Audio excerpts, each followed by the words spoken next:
I thought I'd do another loves and letdowns kind of video for you. Again in two parts. This is going to be the loves part, so it's just products I'm really liking at the moment. It's been a while since the last one, so thought it'd be good timing. I'll start off with showing you my new favourite foundation. I've been using the Chanel Matte Lumiere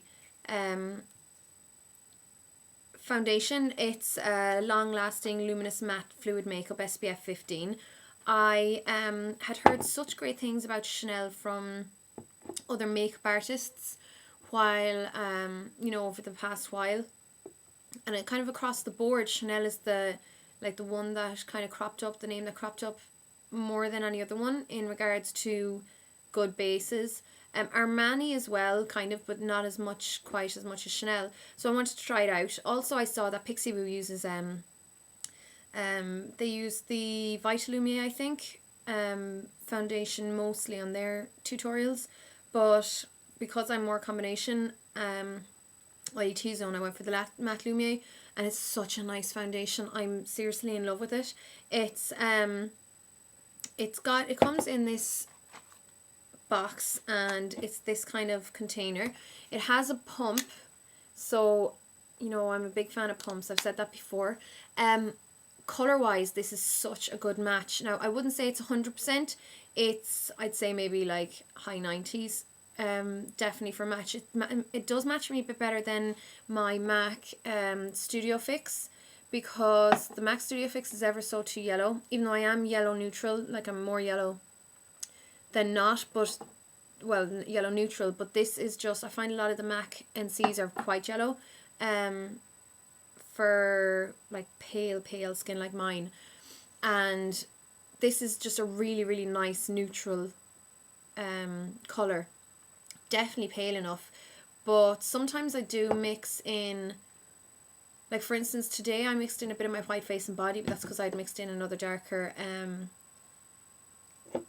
illuminizer, but I'll get onto this in a sec. I'm kind of getting ahead of myself. But the Chanel I love.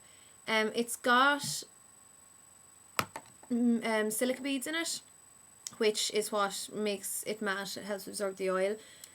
And this is water based as well, so it is oil free, but it doesn't have like the same kind of matte look that some other matte foundations have. It actually has like a soft focus effect, so it's a bit more it's less flat than some other matte foundations, so I really do like it, and it lasts really well through the day. I've had it on, I've been wearing it pretty much since I got it over a week and a half ago, and it lasts really well from morning to evening. I've like no touch-ups really, just control a bit of shine after loads of hours. But you do pay for it. I mean, it was €41, which does not shock me in the least. You get what you pay for, and with Chanel I was expecting that, but I'm happy to pay. If I can afford it, I'm happy to pay for this, because I know it's going to be good, and I do really want to get some of these for my kit. So loving the Chanel, really impressed by it.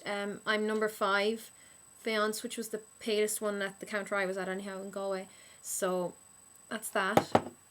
Then my next favourite product, which is the kind of like products, is, I'll start off showing you this one. It's Barbera Daly makeup. It's soft focus, so it's kind of like an illuminator. It's not actually called an illuminator, it's called a light reflecting base. So it's what I actually had mixed in with my Chanel makeup today, and that's why I had to put in a tiny bit of face and body to lighten it up, because it's actually quite a beigey pink. I'd say this is probably a little bit more suitable to slightly darker skin tones than mine, but still quite fair. But it's lovely. It gives really nice radiance. That's kind of my favourite trick lately, is mixing a little bit of an illuminator with a matte foundation, just to take away the matte kind of finish of it, even though it's not that bad with the Chanel. But yeah, I really like this. Barbera Daly, if you don't know, she's a makeup artist in the UK, and she has her own range with Tesco's. I was quite unsure about what a Tesco makeup would be like, just, because I hadn't really heard much about it when I first came across it a couple of years ago, but I'm really impressed with her makeup. I also have this thing that she has. It's another illuminator. It's called a facelift. Makes skin look fresh, luminous and bright. It's got UVA, UVB 10 SPF in it. I love this. This was about £8 as well. Both of these were about £8, so it's not that bad. And she actually has a good few other bits. So, I mean, if you do get a chance to go to Tesco's and you haven't checked out her stuff before, do check them out. While I'm talking about Illuminators or Illuminizers or whatever they're exactly called, I might as well show you my number 7 Highlights Illuminating Lotion. This is the one that I tend to use a bit more often than the others. It's just really, really light, so it suits my skin tone a bit better. Really, really light pearl pink colour, or as it calls it, a hint of pearly pink. So this is a beautiful product. I've had this for ages. I'm nearly sure they're in new containers now. I think they're in squeezy tubes, but I love this one because it's in a pump, and I love pumps. But this one is probably one of the ones I use the most, besides my, depending on if I want to go for gold or pink obviously, but I use my Body Shop enhancer as well, which is a gold one, really, really pale gold, but this one isn't being made anymore, so I think I might pick up the gold one of these and get them in Boots. They were probably around £12. I could be completely wrong, but I remember it was more than a tenner, and I don't think it was overly expensive, but either way, I love this. And that's yeah, that's the Illuminators I'm pretty much using. I'm using them a lot this around this time of the year, just, you know, to perk up the skin when it kind of tends to get dull and stuff over Christmas, or over, not Christmas, but over winter. So I can't go without mentioning my Tweezerman Tweezers. I bought myself a new pair, if that's what you call it. I don't know, do you say pair of tweezers? I think you do. But I bought myself a new tweezers anyhow, and the reason being is because, if you don't know this is something that might come in useful to you if you don't know this already, but Tweezerman give a lifetime guarantee on their tweezers. So if your tweezers get dull just through usage, after a few years they will sharpen them for free for you. All you have to do is send them off. So I bought myself my new pair so I can send off my own pair, which my old pair are like easily 5-6 years old, and they're still, I wouldn't say they're terrible, they're still better than other tweezers I have, but they have dulled down after you know, after such a long time. So I got these, and I'm going to send off my other ones, and these are just, they trump every other tweezers I've ever tried. They really do grab even the shortest of hairs. You have to be careful with them not to break your skin, because they can be quite sharp.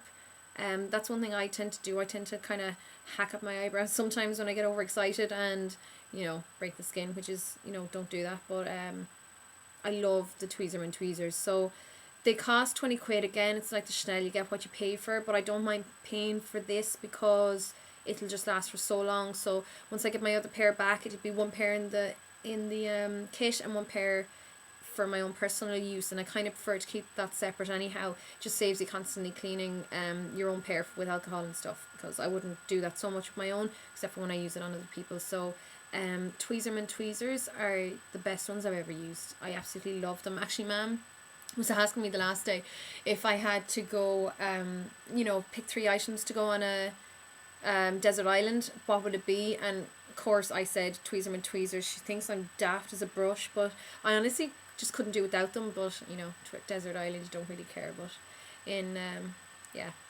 that's definitely something I love. Okay, the last few things are MAC items. So the first one is pretty much what I would say is my perfect natural lip liner, and it's Subculture by MAC. It's that colour, it pretty much shows up kind of how it is. I would say it is a touch more brown than my own natural lip colour, but it's still not a million miles away. Like when it's actually on,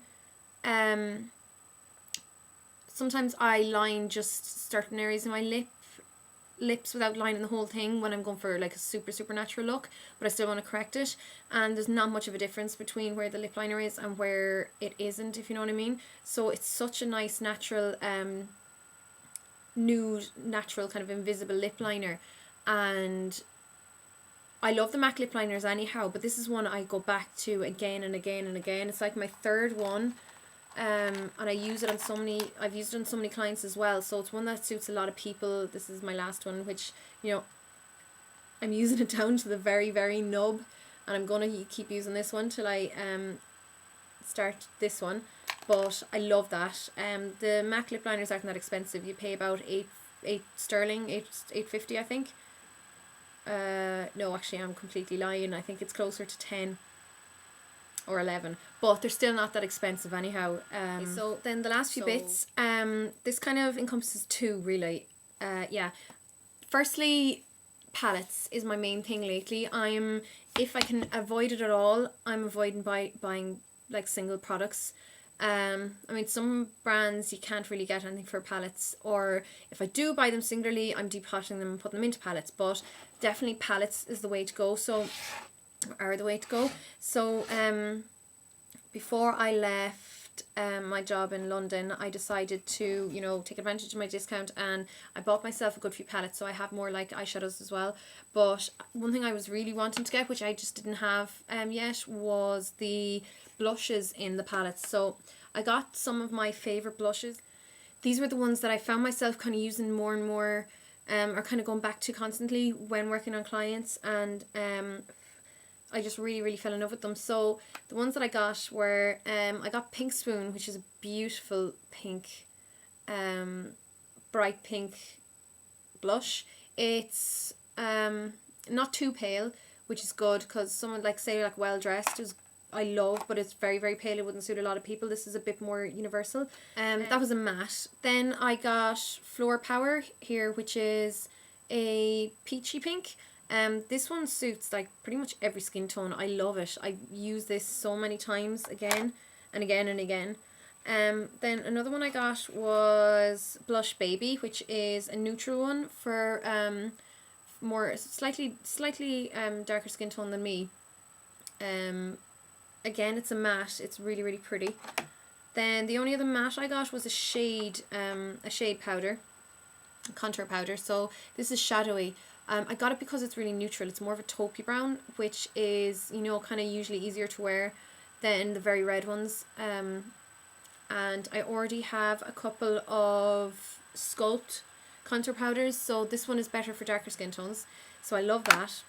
And then the other two were shimmer ones. So I got Dolly Mix, which is a beautiful deep pink, like a really deep pink, which is gorgeous on darker skin tones. And then I got Trace Gold, which is like a beautiful copper, kind of a slightly peachy goldy copper blush. So yeah, I really love these. And it's a palette I'd say I'll get a lot of use out once I get back into my freelance. And then super quickly, just to finish it off, is a mascara I got, and it's the Maybelline Colossal. It's the 100% black, so it's blacker than the original Colossal. And I'm really liking the results. I have like one coat on today, just for natural look, and even then it's quite nice, you know, better than other ones. So this is the brush. I love the brush. It's quite fat without being too big and too awkward. I don't like when they're too big either, but this is just a really nice size brush, and you get just kind of the right amount, to be honest, out on the brush. You don't get too much excess. You get just that much pretty much at the tip. I find that there isn't a massive blob. It's not a big problem. But I just like how well it stays on and how black it is. So, I mean, of course, usually when that goes that well with application and with staying power, means that it's going to be hard to remove, and it is a little bit harder to remove than others, but that's not going to be something I'm going to complain about when you normally complain about not having them stay on, you know, well enough. So yeah, that's it. That's the end of my loves video. I'm going to do my Letdowns one like either tomorrow or the next day hopefully, but yeah, thanks for watching guys, and I'll talk to you soon.